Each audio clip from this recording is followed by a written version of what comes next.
प्रिय दर्शकों, पुनः आज हम बात करेंगे चंद्रमा से एवं लग्न से सूर्य गोचर फल।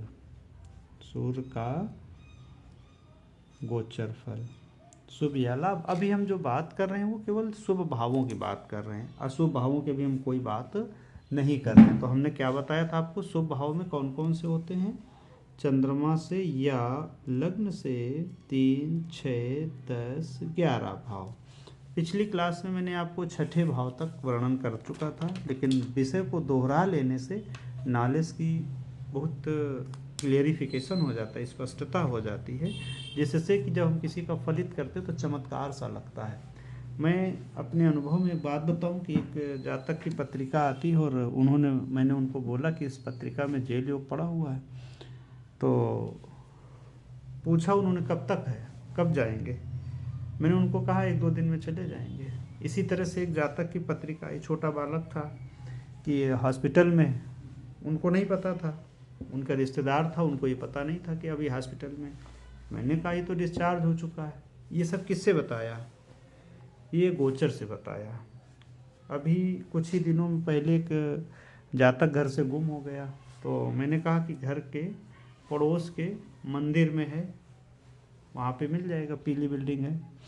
मिल गया, ठीक है। तो कई बार क्या होता है कि हम जब गोचर का बहुत अधिक अध्ययन करते रहते हैं ना, तो हम बहुत चमत्कार जैसा इसमें फलित कर सकते हैं। चलिए अब हम बात करते हैं। आपको पुनः तीसरे और छठे भाव को मैं वर्णन कर चुका हूँ, उसको देखने के लिए आप तीसरा और छठा भाव क्लिक कर लें। छठे भाव को मैं थोड़ा सा 2 मिनट में रिवाइज कर देता हूँ। सूर्य भगवान जब छठे भाव में जाते हैं, पिछले समय महीने भी मैंने बताए थे, छठे भाव या कन्या राशि में कब जो जाएंगे आपके गोचर में सूर्य, उनको भी देख सुन ले, समझ ले, ताकि हमें हमेशा के लिए याद हो जाए, ठीक है। तो सूर्य जब छठे भाव में जाते हैं तो उस कार्य को सिद्धि करते हैं, यानी कि आप जिस कार्य में हाथ डालते हो उसमें सफलता मिलती है, और नया कार्य शुरू करते हो तो उस कार्य में सिद्धि होती है। सिद्धि का मतलब सफल होता है। और अन्न है, वस्त्र है, कपड़े है, आभूषण है, जेवर है, सोना है, अनाज के व्यापार हैं, ठीक है, और गुड़ जैसे हैं, इनके व्यापारों में लाभ मिलता है। और शत्रु, यदि आपका कोई कोर्ट केस चल रहा है तो उससे विजयी मिलती है, जीत होती है। रोग आपको अगर है हॉस्पिटल में तो आप रोगों से मुक्ति पा जाते हैं, रोग आपके ख़त्म हो जाते हैं। आपके जो अधिकारी, यदि आप किसी कंपनी फैक्ट्री में आप जॉब कर रहे हैं, गवर्नमेंट प्लेटफॉर्म पे जॉब कर रहे हैं, तो आपको अधिकारियों से कोई लाभ होने का चांस बना रहता है। और खुद का आपका वैभव, प्रसन्नता, सम्मान समाज में बना रहता है, वृद्धि होती है आपकी। शोक मोह आदि का, किसी भी तरह का आपके मन में चिंता हो, व्यथा हो, वो लगभग ख़त्म हो जाती है। ये रहा हमारे छठे भाव। हमने उदाहरण में चंद्रमा को यहाँ पर मेष राशि और मेष लग्न से ही लिया था।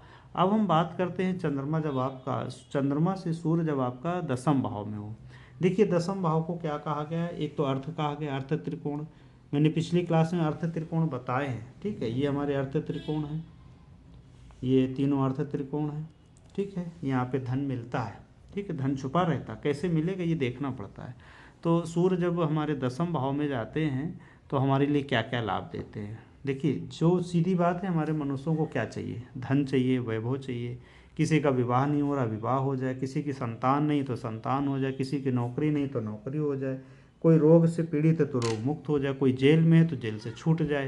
यानी कि कष्टों के निवारण के लिए हम ज्योतिष या ज्योतिषी और वास्तु या अंक शास्त्र, जितने भी ऑकल्ट साइंस को अपनाते हैं, उनमें सबसे बड़ा रोल हमारा उन दुख, दर्द, शोक, संताप से मुक्ति पाने का ही होता है, ठीक है। तो आप जानते हैं 10वें भाव में सूर्य उच्च का माना जाता है, ठीक है, कारक भाव होता है, कारक होता है। तो यहाँ पे धन लाभ मिलता है, स्वभाव में प्रसन्नता आती है, मित्रों आदि का लाभ मिलता है, राज्य से या राज्य सरकार से या सरकारों से या उच्च अधिकारियों से लाभ मिलता है, ठीक है। और प्रतिष्ठा मिलती है। आप यदि किसी पद पे हैं तो वहाँ से पदोन्नति भी हो सकती है। एक बात और हमने कही, पिछले दोनों क्लास में कही, तीसरे चंद्र सूर्य जब आते तब भी कहा, छठे में जब सूर्य आते तब भी कहा, 10वें में भी मैं कह रहा हूँ, यदि यहाँ पे सूर्य का गोचर आता है और आपका कोई भी निकाय का, प्रधानी का, पार्षदी का, विधायक का चुनाव चल रहा है और सूर्य यहाँ पर मेलेफिक नहीं हो रहे हैं, तो आपको जीत मिलने की बहुत अधिक संभावना है, ठीक है। जनता का सपोर्ट मिलता है और हमारी प्रतिष्ठा बढ़ती है, सम्मान बढ़ता है, मित्रता बढ़ती है, सज्जनों के द्वारा मुलाकातें होती हैं, सज्जनों के द्वारा लाभ भी होते हैं। मुलाकात का मतलब सज्जनों के द्वारा हमें लाभ होते हैं, ठीक है, और हमारे अंदर भी सज्जनता प्रसन्नता आती है।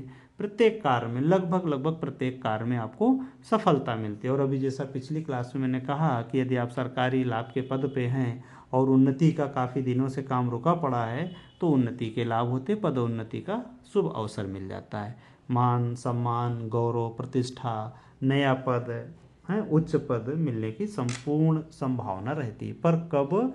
पिछली मैंने दोनों क्लास में बताया, जब इससे कोई भी ग्रह वेद ना कर रहा हो, जब इससे कोई मेलेफिक ग्रह युति ना कर रहा हो, जब इससे कोई केंद्र त्रिकोण में पापी ग्रह मेलेफिक ग्रह बैठा ना हो, दृष्टिगत ना हो, तब। ठीक है। अब जैसे इस समय अभी मकर राशि में अभी सूर्य चल रहे हैं, कुंभ राशि में सूर्य जाने वाले हैं। वीडियो जिस समय मैं बना रहा हूँ उस समय की बात है।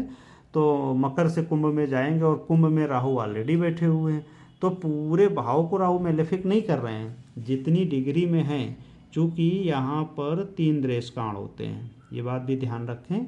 तो ये पहला दृष्टांत। अच्छा, राहु क्या करते हैं? उल्टा चलते हैं। ठीक है, जैसे यहाँ पे मेष में है तो सभी ग्रह इधर को जाएंगे, लेकिन राहु मेष से मीन को जाएंगे। तो कुंभ से अब कहाँ निकल के जाएंगे? मकर में। यानी कि राहु इधर आ रहे हैं, सूर्य इधर से जाएंगे। अब ये जहाँ पर मुलाकात करेंगे वहाँ कष्टकारी होंगे। ठीक है, पूरी कुंडली में नहीं होगा। जिस दृष्टांत में इनकी युति होगी, मुलाकात होगी, वहाँ उस दृष्टांत का नुकसान करके जाएंगे। ठीक है। अब हम बात करते हैं एकादश में। चूँकि ये सभी को पता है कि सूर्य सहित सभी ग्रह एकादश में शुभ फल देते ही देते हैं, वहाँ पे कोई किसी भी तरह का भेद नहीं करते हैं। तो एकादश भाव में सूर्य का गोचर आने से हमने बताया ना आपको, धन सुख पत्नी संतान नौकरी से लाभ होना चाहिए। तो सूर्य भगवान वहाँ पर धन प्राप्ति देते हैं, अच्छा भोजन देते हैं, उत्तम वस्त्र, उत्तम स्थान, उत्तम शयन कक्ष, नवीन पद यानी कि नौकरी का लाभ दे सकते हैं। वहाँ पर जितने भी आपको लाभ पद मिलने चाहिए सूर्य भगवान से और एकादश भाव से, जैसे बड़ा भाई है ना, उतने हमें सभी लाभ वहाँ पर मिलने की पूरी संभावना होती है। ठीक है। तो स्वास्थ्य अच्छा रहता है आपका, आध्यात्मिक में मन लग जाता है, एवं मंगलकार होते हैं आपके घर में। क्या होता है? मंगलकार। ये एक थोड़ी सी अलग बात आ गई, मंगलकार है आपके घर में। मंगलकार कब होता है? आपके घर में कोई संतान हो, या आपके घर में कोई विवाह हो, या आपके घर में गृह प्रवेश हो। ठीक है। तो मंगल सात्विकता की वृद्धि करते हैं, राजा और राज्य से या अधिकारी से लाभ प्राप्त कराते हैं। यदि आप नौकरी में हैं, सरकारी लाभ के पद पे हैं और वहाँ से कोई आपका उन्नति का प्रमोशन का वो चल रहा है, तो इस समय उन्नति होने की पूरी संभावना रहती। पिता एवं बड़े भाई से या बड़े अधिकारियों से लाभ मिलने की पूरी संभावना रहती। ये आज तक हमारे उन सूर्य के चारों भावों का रहा जो हमारे लाभदायक होते हैं। ठीक, क्या क्या जो भाव हमारे लिए लाभदायक होते हैं वो कौन कौन से हैं? चंद्रमा से या लग्न से 3, 6, 10, 11।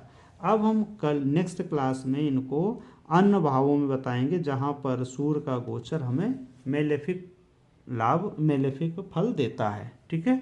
इसके पहले हम एक वीडियो बनाएंगे जिसमें हम वेद विधि बार बार बोल रहे हैं, वेद हो रहा है ना, उसका त्रिकोण में जा रहा है, त्रिकोण देखना भी बता देंगे यहाँ पर कि किस तरह से हम त्रिकोण को देखते हैं। सभी लोगों को मेरा पुनः राधे राधे। देखें, जानें, समझें